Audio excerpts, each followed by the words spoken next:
Testing of Hyundai HGN25 air circuit breaker. The basic settings will be set by the customer. For testing, we add a 220 volt AC power supply. At first, we trip the breaker manually.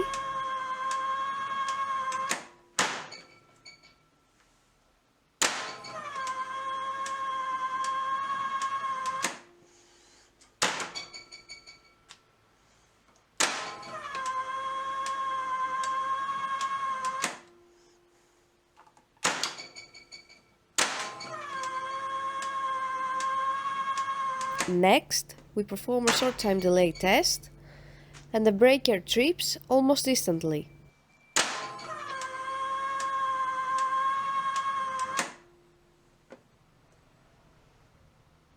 Lastly, we perform a long time delay test.